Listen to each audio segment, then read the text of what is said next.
This Ruby Tuesday manager got fired on Christmas Day because he actually had the audacity to look out for his employees. And when corporate found out, they packed his ass up immediately. Merry Christmas! This is Jeff Cook, a former restaurant manager for a fast food chain called Ruby Tuesday, which by the way is apparently a restaurant. I didn't even know this place still existed. I had to Google it. Turns out it's a dine chain that's been shutting down locations for decades. I looked at the menu, brother, ew.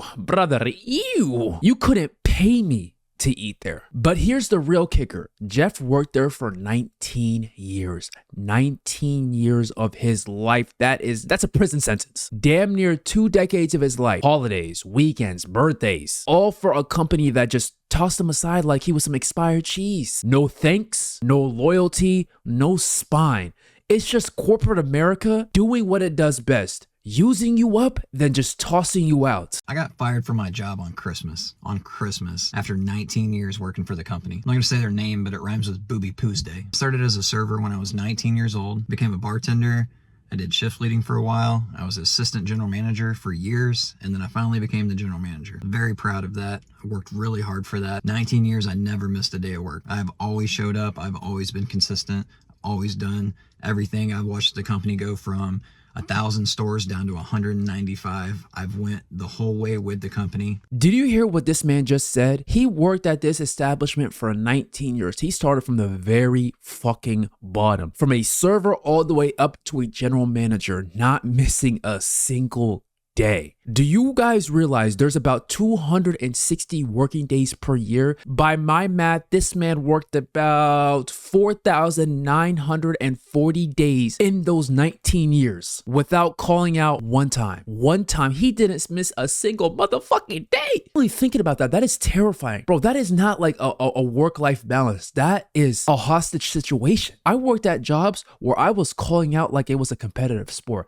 I was wishing they were firing me, and they wouldn't. Meanwhile, this guy gives everything he has. Time, loyalty, everything to this company. He gave it his all, and they just threw him out like it was nothing. And the worst part, his explanation on why he got fired is truly sickening. They decided they were going to be open on Christmas Day this year. So first of all, I had to tell my family and my kids that I was going to miss Christmas dinner and all of that and all the activities and family time to go to work. What I didn't want to do was just make my employees work, so I took volunteers. The company didn't pay an extra dime to work on Christmas Day. No holiday pay, no bonus pay, no time and a half, no double time, nothing.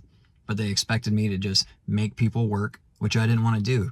I work in a college town. Most of them were at home on break with their families. The few people I had around town that were still working, they wanted Christmas off. They wanted to spend time with their families on Christmas like they should, like I wanted to. I can't believe what I'm hearing. This man got punished for having compassion for his employees because he didn't want to force these people between choosing Christmas and spending time with their family or working at a fucking Ruby Tuesday? What kind of company expects people to show up and work and miss out time with their family if there's no incentive, no bonus pay? And don't even give me that. We're struggling. The business is failing a little bit. We need your guys' help. We need you guys to step up. Put some money in my pockets. You can't do time and a half. You can't throw me $1, not even 50 cents. Meanwhile, the CEO and the management that are running this company to the motherfucking dirt are at home with their families, with their pajamas, chilling, cozy as hell, having a great time, while the peasants like you and I, the poor people, have to work our ass off or we're getting fired. And let's be clear, this is not fine dining. This is not no damn nice ass restaurant.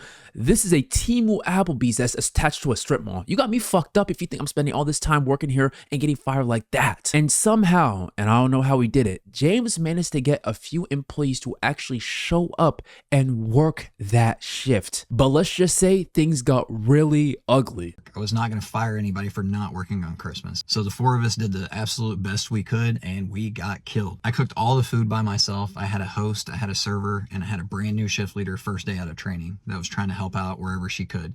She started out cooking with me for a while, and then they started filling up in the front, and the whole place filled up. And I've never seen so many to-go orders come in within a few hours span ever. Apparently we were the only place open in town. I did the best I could. I cooked by myself. I cooked thousands of dollars worth of sales and food till about 8 o'clock. We were supposed to close at 9. By 8 o'clock, I was almost out of prep. Both sides of my line were empty. I was running back and forth to the cooler. Both sides of my screens were both still full. The restaurant was still full. I didn't know what to do. We were all overwhelmed. We ended up closing the front door 1 hour early at 8 so we could finish taking care of all the people inside the restaurant and finish up the to-go orders that we could not turn off. I cannot turn off the to-go orders. They would stop at 9. So I finished cooking what I had for all of those people, ran back and forth, prepped some things on the fly to get those people taken care of, to get the to-go orders all taken care of, to get to 9 o'clock. We closed, 4 of us closed the entire restaurant. I closed the entire kitchen by myself. We washed thousands of dollars worth of dishes. We were all there very late at night. And then I got fired for my efforts. See, this is how you set up your employees for failure. Everyone knows on Christmas that most establishments are closed. So what happens? You got a handful of places that are open, and suddenly you got a line of impatient, angry, no offense, fat ass people that gotta wait to eat. To me, in a situation like that, it's not even worth getting food. And on top of that, Ruby Tuesday is allowing mobile orders on Christmas Day. Have you lost your damn mind? Uber Eats and DoorDash being spammed nonstop while you have a packed house? You're trying to set these people up for failure, man. You guys are fucked up. Whoever the CEO that is running this company, I'm telling you right now, you're going to hell. You're going to hell. You have 4 people working themselves to death while you're at home watching Home Alone. Have you lost your damn mind? And somehow James did the impossible. He survived the chaos. He managed the situation, he satisfied the customers, and he generated this bum-ass, dying-ass company thousands and thousands of dollars with only 4 people. He stepped up as a manager and did what few people are capable of doing. And for that, he gets fired. That's the lesson. Do everything right. Save these bum-ass, failing-ass companies. And your reward? Get tossed out like some Thanksgiving leftovers, man. That's corporate America. Luckily for Jeff, he was able to find a job very quickly. Unfortunately for him, though, he has to start all over as a server, starting from the very, very bottom. Back to training, back to square one, back to climbing a ladder he already climbed once. A ladder that took 19 years of his life. I still can't believe this man put in 19 years, man. That is insanity. Most people do not give a company 19 years. Most people don't even give a company 5 years. You mean to tell me this man gave almost half of his life to a Ruby Tuesday just to get treated like this? And the thing is, he made it work. With 4 people, he satisfied customers, he generated this company money, and they still said, hell no, you got to go, even with the time and effort he put in. For me, I need to figure out one thing. Is the Ruby Tuesday food busting or what? Is it life-changing? Because when I'm looking at these menus, this food looks nasty as hell. There is no universe where this food is worth ruining someone's life over. Feel me? Feel me? You know what I'm trying to say, man? Got the burger, you know what I'm trying to say, man? They give me the lettuce. You know what I'm trying to say, man? They give me the lettuce. I don't know what they got going on, but feel me? They give me the lettuce. Feel me?